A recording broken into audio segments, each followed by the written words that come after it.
47 కాదు 57 అంశాలతోటి తీసినా కూడా పొర్లుదండాలు పెట్టినా కూడా ఈ కాంగ్రెస్ పార్టీ మేనిఫెస్టోని జనాలు నమ్మరు.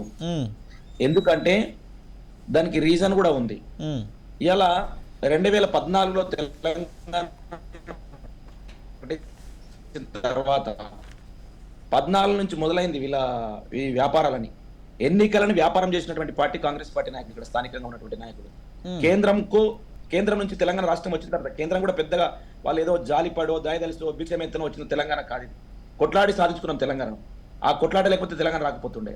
ఇలా ఢిల్లీలో ఒక మాట, గలీలో ఒక మాట మాట్లాడింది కాంగ్రెస్ పార్టీ నేతలు. అందుకనే ప్రజలు కాంగ్రెస్ పార్టీని విశ్వసించలే. తెలంగాణ రాష్ట్రం ఇచ్చిన తర్వాతనైనా ఇచ్చిన పార్టీ అని చెప్పేసి విశ్వసించురో ఏమో, కానీ స్టార్టింగ్ లోనే ఎన్నికల్ని వ్యాపారం చేసి పడేసారు. డబ్బుల సంచులు తీసుకొచ్చిన వాళ్ళకి టికెట్లు అమ్ముకోవడం ఎప్పుడైతే మొదలు పెట్టిరో, ఎప్పుడైతే గ్రూపులుగా స్టార్ట్ అయ్యి కాంగ్రెస్ పార్టీలోని గ్రూపులన్నీ కూడా నీ గ్రూప్కు నువ్వు అమ్ముకో, నా గ్రూప్కు నేను అమ్ముకుంటా, ఇట్లా మొదలై టికెట్లు అమ్ముకునే ప్రక్రియ ఎప్పుడైతే ప్రజలకు ఒక ఏవగింపు అయిపోయింది. లాస్ట్ మినిట్ వరకు కూడా టికెట్లు అనౌన్స్ చేయలేదండి. 14లో కానీ 18లో ఎలక్షన్లో కానీ లాస్ట్ రేపు నామినేషన్ అనగా కూడా టికెట్ అనౌన్స్ చేయకుండా తాత్సారం చేసినటువంటి పార్టీ కాంగ్రెస్ పార్టీ. అట్లా చేయడానికి కారణం ఏదో తెలుసా? కేవలము డబ్బుల సంచులకు టికెట్లు అమ్ముకోవడమే, దాన్ని రేటు పెంచుకోవడము. ఇట్లా నేను ఒక విద్యార్థి నాయకుడిగా, ఉస్మానియా విద్యార్థి నాయకుడిగా నేను పరిశీలించిన విషయాన్ని చెప్తా ఉన్నా.